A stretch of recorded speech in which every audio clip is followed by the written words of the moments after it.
Kita berjumpa, berbicara, berpelukan.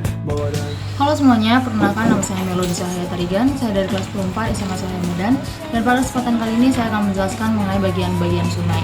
Namun sebelum kita masuk ke dalam bagian sungai, kita harus mengetahui apa itu pengertian dari sungai terlebih dahulu. Jadi sungai merupakan aliran air yang mengalir memanjang mulai dari hulu sampai dengan hilir. Sumber air sungai berasal dari air hujan ataupun dari air es atau cairan air es atau disebut juga dengan gletser. Yang pertama itu adalah bagian hulu. Bagian hulu merupakan bagian dari atas ini. Hulu pada umumnya adalah sungai yang terletak di dataran tinggi. Gradien kemiringan pada lereng ini cukup tinggi dan badan sungai sempit. Sungai menjadi lebih cepat dalam daripada melebar.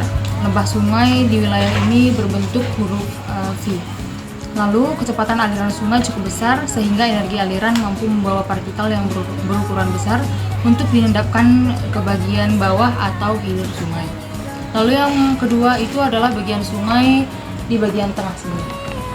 Pada bagian sungai bagian tengah kecepatan mulai berkurang karena terletak di kawasan dataran yang relatif landai sehingga energi aliran juga berkurang.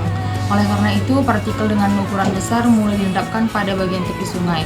Biasanya, bentuk lembah di bagian tengah sungai ini menyerupai huruf U, berbeda dengan bagian hulu tadi yang huruf V, namun huruf tengah ini menyerupai huruf U. Lalu yang ketiga adalah hilir. Hilir merupakan bagian terujung daripada bagian sungai, yang dimana hilir adalah sungai yang sangat lambat sehingga partikel yang mampu mengalir hanyalah partikel-partikel yang hanya berukuran kecil. Ujung sebuah sungai adalah danau ataupun laut. Di hilir sungai banyak dijumpai sungai yang berkelok-kelok dan terkadang ada kali mati. Bentuk daripada sungai hilir ini merupakan delta, esturia, dan juga gosong pasir. Yang dimaksud dengan danau ataupun air laut ini dia sudah menjadi seperti ini. Jadi dia tidak ada lagi dataran-dataran yang membuat dia bergelombang tinggi. Jadi dia sudah rata dan juga tidak ada gelombang-gelombang yang terlalu menekan di bagian hilir ini. Besaran air sungai juga dipengaruhi oleh beberapa faktor, yaitu luas daerah aliran sungai, kemiringan lereng sungai, banyaknya cabang bagian sungai di bagian hulu, dan lebar badan sungai.